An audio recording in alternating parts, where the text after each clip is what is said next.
नमस्कार दोस्तों, स्वागत है आपका गोयला क्लासेस के अंदर। आज का जो हमारा लेक्चर रहने वाला है, इसके अंदर हम कोपन क्लासिफिकेशन के बारे में डिस्कस करेंगे।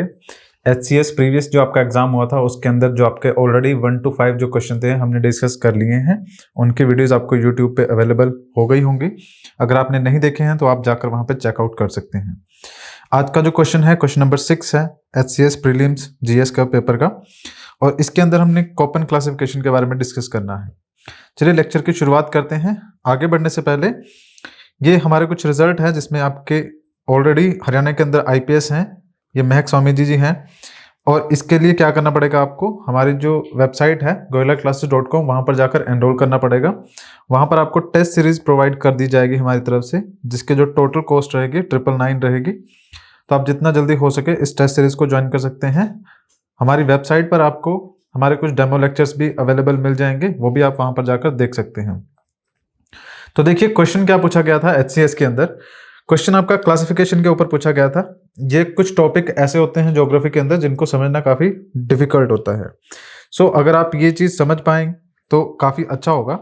देखिए कोपन क्लासिफिकेशन आपने ज्योग्राफी में कई बार देखा होगा। ये है क्या एक्चुअली में कि जो कोपन थे हमारे, उनका जो कंप्लीट नेम था वो वी कोपन था, व्लादिमीर कोपन। ये आपके रशिया के रहने वाले थे। इन्होंने वर्ल्ड के जितने भी एरियाज थे उनकी क्लाइमेटिक कंडीशंस को क्लासिफाई किया था, अलग अलग जो अल्फाबेट्स हैं उनसे डिनोट करके। पहले क्वेश्चन को समझ लेते हैं, उसके बाद हम इसके बारे में थोड़ा डिटेल में और डिस्कस करेंगे। क्वेश्चन था आपका, match the climatic regions of the India according to the Koppen scheme. Column 1 में आपके क्लाइमेटिक जो टाइप है वो दे रखे हैं, और जो कॉलम 2 है उसके अंदर आपके एरियाज दे रखे हैं। तो देखिए जो आपका टाइप ऑफ द क्लाइमेट है, इसके अंदर पहला जो ऑप्शन है आपका BWHW, उसके बाद ऑप्शन बी में है आपका DFC, देन AMWAS, और यहाँ पर जो एरियाज है आपके Arunachal Pradesh, west coast of India, south of Goa, उसके बाद extreme western Rajasthan and Coromandel coast of the Tamil Nadu. अब देखिए यहाँ पर जो आपके क्लाइमेटिक रीजन्स की बात की गई है, ये जो यहाँ पर लिख रखा है B कैपिटल है, W कैपिटल है, H स्मॉल है, W स्मॉल है, ये सारे जो वर्ड्स यहाँ पे अल्फाबेट आपके दिए गए हैं ये कोपन की क्लासिफिकेशन के अंदर यूज किए गए हैं। हम इसको आगे थोड़ा सा समझने की कोशिश करते हैं। देखिए कोपन ने जितने भी वर्ल्ड के क्लाइमेटिक रीजन्स थे उनको, और इंडिया के जो क्लाइमेटिक रीजन्स हैं उनको क्लासीफाई किया था on the basis of the temperature and the precipitation, कि किस तरह से किसी भी जगह का जो टेम्परेचर है वो रहता है पूरे साल में या मंथ में, वहाँ पर रेनफॉल कितनी होती है पूरे साल के अंदर या फिर मंथ में, और उसके अलावा किसी पर्टिकुलर एरिया पे वेजिटेशन किस तरह की है।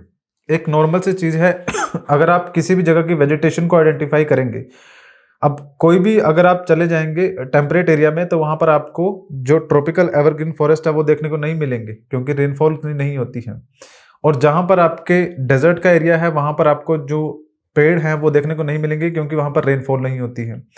सो जहाँ किसी भी जगह पर अगर आप जाएंगे तो वहाँ की वेजिटेशन क्या है, उस वेजिटेशन को देखकर अगर आपको ज्योग्राफी की नॉलेज है तो आप बता पाएंगे कि वहाँ का क्लाइमेटिक कंडीशन कैसी है, वहाँ पे बारिश विंटर्स में हो रही है, समर्स में हो रही है, और किस तरह की बारिश वहाँ पर आपको देखने को मिलेगी, टेम्परेचर क्या रहता होगा। सो उसी तरह से कोपन जो थे उन्होंने भी आइडेंटिफाई किया था कि किसी जगह के वेजिटेशन को देख के हम किस तरह से आइडेंटिफाई कर सकते हैं कि वहाँ पे क्लाइमेट क्या रहेगा, और साथ में टेम्परेचर और प्रेसिपिटेशन को भी उन्होंने इस क्लासिफिकेशन के अंदर ऐड किया था। He selected certain values of the temperature and precipitation and related them to the distribution of the vegetation. Temperature precipitation को वेजिटेशन के साथ उन्होंने रिलेट किया, और उन्हीं के बेसिस पे उन्होंने कई क्लाइमेटिक टाइप जो थे वो हमें बताए हैं।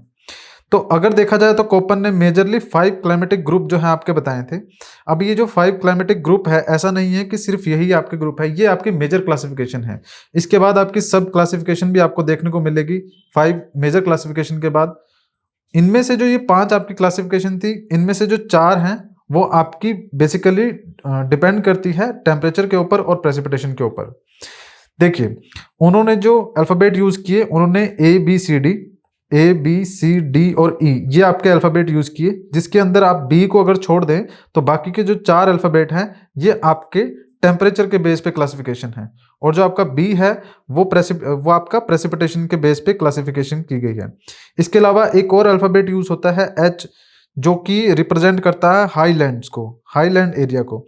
अब देखिए कोई भी अगर माउंटेन है इरिस्पेक्टिव ऑफ कि वो ट्रॉपिकल एरिया में है या फिर टेम्परेट एरिया में है, वहां पर जितनी ज्यादा हाइट होगी माउंटेन की, वहां पर स्नोफॉल के चांसेस हो सकते हैं, और स्नोफॉल की वजह से वहां पे जो वेजिटेशन है वो डिफरेंट होगी। तो ये जो हाइट वाला कंसेप्ट है ये आपका टेम्परेचर जो ट्रॉपिकल एरिया है वहां से या फिर टेम्परेट एरिया से उससे रिलेट नहीं करता है, ये बेसिकली माउंटेन की हाइट से रिलेट करता है। तो एक ये जो क्लासिफिकेशन एच से की गई थी ये भी आपकी एक डिफरेंट हो जाएगी। तो अगर देखा जाए तो जो टेम्परेचर के बेस पर होगी वो आपकी A B C D E और एच, ये आपकी 6 क्लासिफिकेशन आपको देखने को मिलेगी।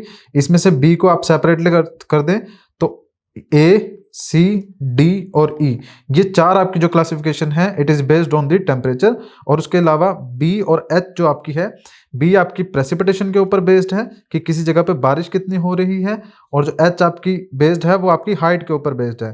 तो ये हम अलग से डिस्कस करेंगे, बाकी ये 4 क्लासिफिकेशन को हम डिस्कस करेंगे। तो देखिए, अगर हम बात करें कि किस तरह से जो कोपेन है उन्होंने जो क्लासिफिकेशन है वो की थी, तो देखिए हम क्या करेंगे, अर्थ को लेके चलेंगे। ये अर्थ है आपकी। अब यहाँ पर सेंटर में आपको इक्वेटोरियल एरिया नजर आएगा, ये 0 डिग्री पे आपका इक्वेटोरियल एरिया है। यहाँ से जैसे ही आप ऊपर की तरफ को मूव करना स्टार्ट करेंगे, आपको पहले ट्रॉपिकल एरिया नजर आएगा, उसके बाद टेम्परेट नजर आएगा, फिर आपका पोलर एरिया नजर आएगा। अब जो क्लासिफिकेशन है हमारी, हमने कहा कि टेम्परेचर के बेस पर है ए सी डी और ई, ये हमारी क्लासिफिकेशन है।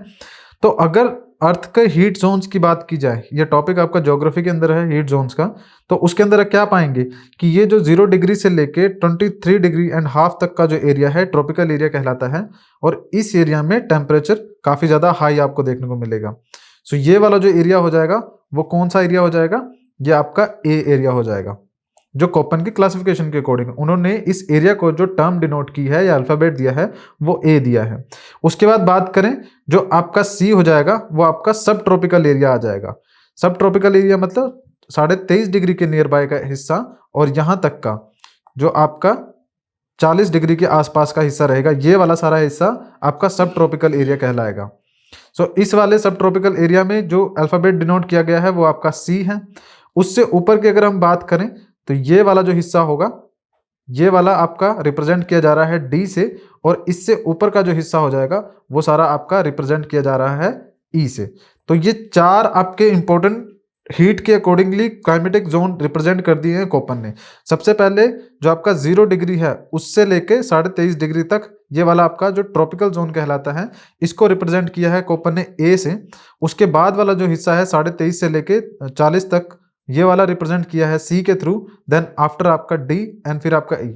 अगर आप यहाँ से इक्वेटोरियल एरिया से मूव करना भी स्टार्ट करेंगे पोलर एरिया की तरफ को, तो आप क्या पाएंगे कि इक्वेटोरियल एरिया में टेम्परेचर जो सनरेज है बिल्कुल स्ट्रेट पड़ रही है, और जैसे ही हम ऊपर की तरफ को मूव कर रहे हैं तो टेम्परेचर डिक्रीज हो रहा है। तो ये क्लासिफिकेशन तो काफी ईजी होगी, और ये ब्रॉड क्लासिफिकेशन है। यहाँ पर जैसे जैसे आप इक्वेटोरियल एरिया से पोलर एरिया की तरफ को मूव करेंगे, आपको वेजिटेशन में भी डिफरेंस देखने को मिलेगा। और इसके अंदर टेम्परेचर का डिफरेंस भी देखने को मिलेगा। लेकिन पॉइंट यहाँ पर ये है कि क्या यहाँ पर जो 0 डिग्री है यहाँ से लेके अगर 90 डिग्री तक हम जाते हैं, तो क्या इस बीच में सिर्फ टेम्परेचर का ही डिफरेंस देखने को मिल रहा है? क्या इस बीच में प्रेसिपिटेशन का डिफरेंस नहीं है? बिल्कुल है। तो प्रेसिपिटेशन से क्या होगा, मान लीजिए अब जो 0 डिग्री है इस एरिया के बीच में गर्मी बहुत ज्यादा है, हीट बिल्कुल ज्यादा है, लेकिन क्या यहाँ पर आपका ऐसी वेजिटेशन हो सकती है जो वेजिटेशन के लिए जो वाटर की रिक्वायरमेंट है वो ज्यादा हो? बिल्कुल हो सकती है।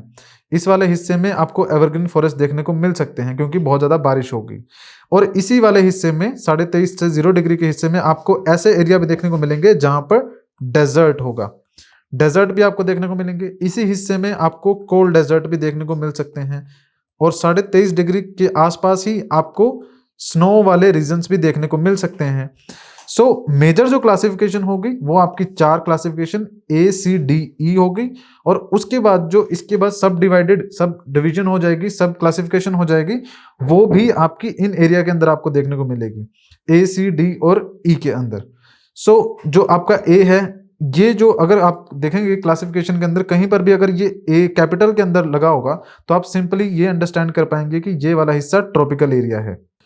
अगर ए को देखेंगे तो ए के आसपास, मतलब ए जहां पर भी ये अल्फाबेट रिप्रेजेंट किया जाएगा, मतलब हम ट्रॉपिकल एरिया की बात कर रहे हैं। जब भी आपका सी रिप्रेजेंट किया जाएगा तो हम मतलब कि सब ट्रॉपिकल एरिया की बात कर रहे हैं, इस वाले एरिया की बात कर रहे हैं, ये वाला सब ट्रॉपिकल एरिया है। और जब डी की बात करेंगे तो आपका सब पोलर एरिया हो जाएगा, और जब ई की बात करेंगे देन योर पोलर एरिया हो जाएगा। तो ये 4 मेजर क्लासिफिकेशन हमने देख ली। अब इसके बाद जैसे कि हम बात कर रहे हैं कि ये जो आपके क्लाइमेटिक रीजन्स हैं जो कोपेन ने क्लासिफाई की हैं, इनको फर्दर सब डिवाइड किया गया है, सब क्लासिफिकेशन की गई है। तो वो सब क्लासिफिकेशन फिर अगेन फर्दर 4 पार्ट्स में की गई है, जिसके अंदर जो एफ है, अब ध्यान रखिएगा ये जो एफ है आपका, ये आपका कैपिटल नहीं है, स्मॉल एफ है आपका। सो जो स्मॉल एफ होगा ये वाला एफ, सो ये एफ जो होगा ये आपका सब डिवीजन रिप्रेजेंट करेगा। जैसे कि मान लीजिए बात करें कि हम ट्रॉपिकल एरिया की बात कर रहे हैं, ए के साथ ये आपका स्मॉल एफ लगा हुआ है, तो हम बात कर रहे हैं कि कोई एक ऐसा रीजन है जो कि ट्रॉपिकल एरिया में पड़ता है जहां पर गर्मी ज़्यादा है और वहां पे कोई ड्राई सीजन नहीं है, मतलब कि 12 मंथ आपको क्या देखने को मिलेगी, रेनफॉल देखने को मिलेगी। सो ये ए एफ ने रिप्रेजेंट कर दिया। उसके बाद अगर हम बात करें कि अगर कोई भी ऐसी जगह है जहां कोई भी ऐसा आपका कोपेन क्लासिफिकेशन के अंदर से है जहां पर ए भी है और साथ में उसके एम भी है, दैट मीन्स ये क्या रिप्रेजेंट कर रहा है कि कोई ट्रॉपिकल एरिया है, और ट्रॉपिकल एरिया में क्या है, मॉनसून टाइप क्लाइमेट है, वहां पर बारिश देखने को मिलती है। और ये वाला क्लाइमेटिक टाइप आपका किसका है, इंडिया का है। इंडिया ट्रॉपिकल एरिया में लाई करता है और साथ में वहां पे मॉनसून भी आपको देखने को मिलता है। सेम उसी तरह से अगर कोई भी ऐसा हिस्सा है जहां पर आपकी रिप्रेजेंटेशन जो मैप पर की जा रही है वो आपकी रिप्रेजेंटेशन किसी दूसरे वर्ड के साथ की जा रही है, मान लीजिए सी लिख रखा है और सी के साथ एम कर रखा है, ये क्या रिप्रेजेंट करता है, सी और एम क्या रिप्रेजेंट कर रहे हैं कि कोई भी ऐसा एरिया जो सब ट्रॉपिकल एरिया पड़ता है, मतलब कि टेम्परेचर कम है और साथ में वहां पे क्या है, मॉनसून भी है। सो आई होप आप इतना समझ गए होंगे कि जो मेजर क्लासिफिकेशन है वो आपकी ए सी डी और ई है। उसके आगे अगर फर्दर क्लासिफिकेशन करनी हो तो उसमें एफ एम डब्ल्यू और एस ये लग जाएगा। और ये जो स्मॉल वर्ड्स होंगे ये अपने आप में रिप्रेजेंट क्या कर रहे हैं, एफ का मतलब है नो ड्राई सीजन, पूरे साल बारिश देखने को मिलेगी। एम का मतलब है मॉनसून टाइप क्लाइमेट, जैसे कि इंडिया में होता है कि साल के 2-3 महीने बहुत ज्यादा बारिश देखने को मिलती है, बाकी के टाइम पे आपका जो बारिश होती है वो कम होती है। और मॉनसून का लिटरली मतलब क्या होता है, मॉनसून शब्द का मतलब होता है जब आपकी विंड्स जो होती है उनका रिवर्सल होता है। यह आपका एक अरेबिक वर्ड है। मॉनसून के अंदर क्या होता है, एक आपको थोड़ा सा एग्जांपल दे देते हैं। देखिए ये आपका इंडिया है, सो यहाँ पर क्या होता है, जब मॉनसून आती है तो बारिश इस तरह से आती है मॉनसून विंड्स, और उसके बाद इन्हीं विंड्स का रिवर्सल आपको देखने को मिलेगा विंटर्स के अंदर, तो ये वापस जाती हैं। सो वहीं से ये जो आपका टर्म है मॉनसून आया है। उसके बाद बात करें डब्ल्यू, जो स्मॉल डब्ल्यू है that represent winter dry season, कि विंटर में बारिश नहीं है लेकिन समर में आपको अच्छी खासी बारिश देखने को मिलेगी। और एस का मतलब क्या है कि समर ड्राई सीजन है लेकिन विंटर में बारिश आपकी जरूर हो सकती है।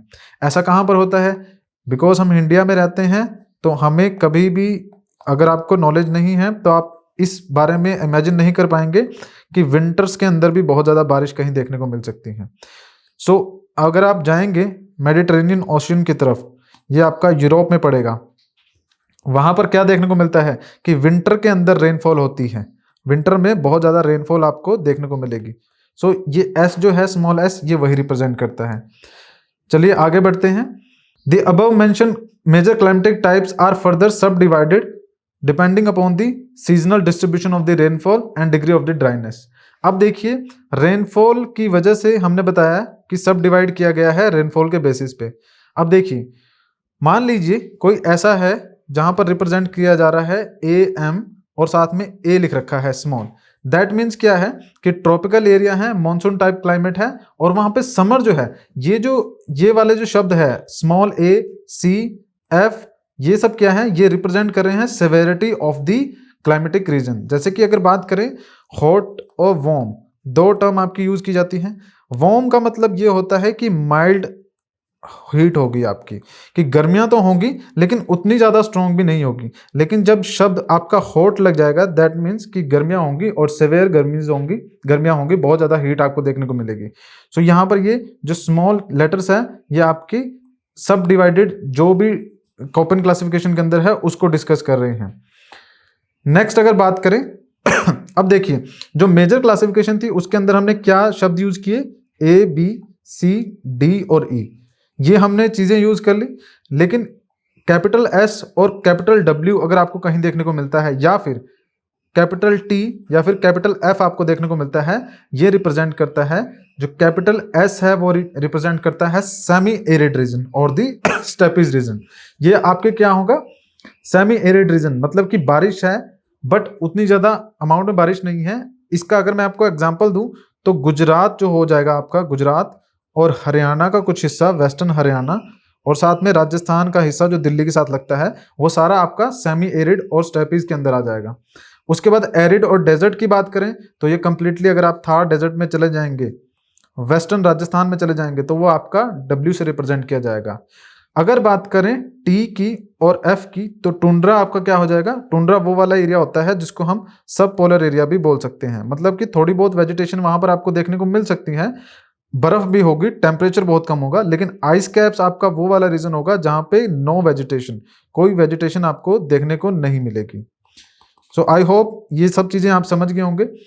तो अब ये सारी आपकी कोपन की क्लासिफिकेशन थी। एक टेबल के थ्रू अगर आप देखने की कोशिश करें तो देखिए, जैसा मैंने अभी तक आपको पढ़ाया है, ए मतलब ट्रॉपिकल रीजन है, जहां पर इसकी कैरेक्टरिस्टिक्स क्या होगी, average temperature of the coldest month, मतलब कि अगर इंडिया के कंटेक्स्ट में बात करें तो सर्दियों का, विंटर का जो टेम्परेचर है, मतलब दिसंबर या जनवरी मंथ की अगर हम बात करें तो वो सबसे कोल्डेस्ट मंथ है आपके, वहां पर भी जो सबसे कम जो टेम्परेचर देखने को मिलेगा वो आपको 18 डिग्री सेल्सियस देखने को मिलेगा। और उसके बाद बात करें बी जो क्लाइमेटिक रीजन है, जैसा कि मैंने आपको बताया था, ये वाले जो हैं ये आपके बेस्ड ऑन दी टेम्परेचर है। तो अभी फिलहाल के लिए बी को छोड़ देते हैं, सी पर आते हैं। यहां पर सी रिप्रेजेंट करता है वार्म टेम्परेट, रीजन कौन सा है, टेम्परेट रीजन है, लेकिन कौन सा है, वार्म है। The average temperature of the coldest month of the mid latitude, ये मिड लैटिट्यूड एरियाज है, years is higher than the -3 degree Celsius but below 18। तो इससे ऊपर वाला जो हमने पढ़ा था वहां पर 18 डिग्री सेल्सियस सबसे कम आपको टेम्परेचर देखने को मिलेगा। ये वार्म टेम्परेट जो रीजन है, जो सी रिप्रेजेंट कर रहा है, वहां पर आपका जो एवरेज टेम्परेचर देखने को मिलेगा विंटर्स का, वो 3 डिग्री सेल्सियस तक देखने को मिलेगा। 3 डिग्री सेल्सियस से -3 डिग्री सेल्सियस यहाँ पे टेम्परेचर होगा, और 18 डिग्री सेल्सियस से कम देखने को मिलेगा। -3 से लेकर 18 के बीच में ये टेम्परेचर होगा। उसके बाद अगर बात करें, ये जो आपका डी है, ये आपका कोल्ड स्नो फॉरेस्ट क्लाइमेट, ये आपका बिल्कुल सब पोलर एरियाज के आसपास का हिस्सा हो जाएगा। Average temperature of the coldest month जो है -3 डिग्री सेल्सियस से कम होगा। तो सब पोलर रीजन में आपको क्या देखने को मिलेगा, जो टेम्परेचर है, एवरेज टेम्परेचर कोल्डेस्ट मंथ का एवरेज, वो आपका -3 डिग्री सेल्सियस या उससे कम होगा। और जो आपका ई है, ये आपका बिल्कुल पोलर एरियाज आ जाएंगे। तो यहाँ पर क्या होगा, average temperature of all the months. अब यहाँ पे ध्यान दीजिएगा, कोल्डेस्ट मंथ नहीं है, ऑल मंथ्स की बात करें कि सभी महीनों का जो टेम्परेचर है वो -10 डिग्री सेल्सियस से कम ही रहेगा। सो ये वाला कौन सा रीजन है, ये पोलर एरियाज है। और जो हम एच से रिप्रेजेंट कर रहे थे वो आपका क्या था कि इस हिस्से में भी कोल्ड होगा, लेकिन क्यों होगा, due to the elevation, elevation की वजह से होगा, लैटिट्यूड्स का इसके अंदर कोई लॉजिक नहीं है। सो अगर हम बात करें जो सब क्लाइमेटिक रीजन थे, अभी चार्ट के थ्रू हम समझने की कोशिश कर रहे हैं, तो यहां पर देखिए मैंने आपको बताया था कैपिटल ए और एफ लग जाएगा। इसका मतलब क्या है कि ट्रॉपिकल एरिया है और साथ में नो ड्राई सीजन है। अगर ए के साथ एम लग जाएगा तो मॉनसूनल टाइप एरिया है, क्लाइमेटिक टाइप है, और कौन सी जगह में है, ट्रॉपिकल रीजन में है। उसके बाद ए डब्ल्यू होगा तो आपका ट्रॉपिकल वेट एंड ड्राई, मतलब कि वेट भी है ड्राई भी है, लेकिन वेट कब होगा, समर्स के अंदर, समर्स में वेट होगा और विंटर्स में ड्राई होगा। तो इसी तरह से बाकी जो क्लाइमेटिक टाइप है आप देख सकते हैं, बी को अगर छोड़ दिया जाए तो सी और डी और ई ये सब देख सकते हैं आप। ये आपका जो सी के अंदर है ये आपका मिड लैटिट्यूड, सी मतलब रिप्रेजेंट कर रहे हैं मिड लैटिट्यूड, और उसके बाद एफ ए ये आपके रिप्रेजेंट कर रहे हैं no dry season warm summer. उसके बाद जो सी एस होगा वो रिप्रेजेंट करेगा ड्राई हॉट समर, कौन से एरिया में, मिड लैटिट्यूड्स में। तो इस तरह से ये कोपेन की क्लासिफिकेशन है। आगे देखिए इंडिया के कंटेक्स्ट में बात कर लेते हैं। अब जो हमारा क्वेश्चन था स्टार्टिंग में उसकी अगर हम बात करें, देखिए इस क्वेश्चन का राइट आंसर क्या होगा, इस क्वेश्चन का राइट आंसर ऑप्शन सी होगा। देख लेते हैं किस तरह से आप इन सब जो क्लाइमेटिक टाइप दिए हैं इनको याद रखिएगा, और एरियाज हम साथ में अटैच करते हुए चलेंगे। देखिए अगर इंडिया की अगर हम बात करें तो इंडिया में ये वाला जो हिस्सा है, राजस्थान का जो हिस्सा है, यहाँ पर आपका क्या है, आपको डेजर्ट देखने को मिलेगा, ड्राई सीजन देखने को मिलेगा, ना तो विंटर्स में बारिश देखने को मिल रही है ना समर्स के अंदर बारिश देखने को मिल रही है। मतलब कि बारिश तो होती है बट इतनी बारिश होती है कि वहां पर वेजिटेशन जो है अच्छे से ग्रो नहीं कर पाती। आपको मेनली क्या देखने को मिलेगा, श्रब्स ही देखने को मिलेगी, कांटेदार झाड़ियां, ये सब चीजें ही देखने को मिलेगी। तो ये क्लाइमेटिक टाइप क्या रिप्रेजेंट कर रहा है, ये BWHW से आप इसे रिप्रेजेंट कर सकते हो। B एंड W कैपिटल है, देन H एंड W ये आपका स्मॉल है। सो ये आपका क्लाइमेटिक टाइप कहाँ हो जाएगा, राजस्थान के अंदर हो जाएगा। सो अगर हम क्वेश्चन की बात करें तो यहां पर देखेंगे ये रिप्रेजेंट कर रहा है किस चीज को, एक्सट्रीम वेस्टर्न राजस्थान को। उसके बाद अरुणाचल प्रदेश की बात की जा रही है, तो अरुणाचल प्रदेश की अगर बात करें ये वाला हिस्सा है DFC, ये रिप्रेजेंट कर रहा है अरुणाचल प्रदेश को। तो दैट इज योर ऑप्शन 2 का जो है A होगा। और उसके बाद west coast of the India, south of the Goa की अगर हम बात करें तो वहां पर रिप्रेजेंट किया जा रहा है AMW से, ये वाला हिस्सा आपका रिप्रेजेंट करेगा। सो यहां पर हमारा आंसर क्या हो जाएगा, ये हो जाएगा इसका। और उसके बाद लास्ट रह गया आपका, तो AS आपका रिप्रेजेंट कर रहा है Coromandel coast of the Tamil Nadu को। सो इसका जो राइट आंसर हो जाएगा वो ऑप्शन C हो जाएगा इस क्वेश्चन का राइट आंसर। तो आई होप आपको ये जो क्वेश्चन था ये समझ में आया होगा, कोपन क्लासिफिकेशन भी समझ में आया होगा। देखिए कोपन क्लासिफिकेशन समझने में थोड़ा सा ट्रिकी हो सकता है क्योंकि ज्योग्राफी के अंदर मेनली सारे कंसेप्ट्स ही होते हैं। अगर आप कंसेप्ट समझ जाएंगे तो आपको याद रखने की जरूरत नहीं पड़ती है कोई चीज़, लेकिन ये कोपन क्लासिफिकेशन के अंदर डाटा है एक तरह से और ये आपको याद करना पड़ेगा। तो अगर आप इसे याद कर पाएंगे तो इजीली कहीं की भी क्लासिफिकेशन को आप इजीली अंडरस्टैंड कर पाएंगे। ओनली अगर मैं वर्ड अल्फ़ाबेट के थ्रू ही आपको रिप्रेजेंट करूंगा कोई भी क्लासिफिकेशन तो आप इजीली बता पाएंगे। सो अगर लेक्चर पसंद आया हो तो हमें यूट्यूब पे सब्सक्राइब कीजिएगा, बेल आइकन को प्रेस कीजिएगा। इन सभी लेक्चर्स की PDF के लिए आप हमारे टेलीग्राम चैनल जो कि GCHCS 2023 के नाम से है उसे ज्वाइन कर सकते हैं। उत्तराखंड के लिए भी हमारा एक चैनल है जो कि GC UK PCS 2023 के नाम से है, वहां पर भी आप ज्वाइन कर सकते हैं। Thank you for joining us.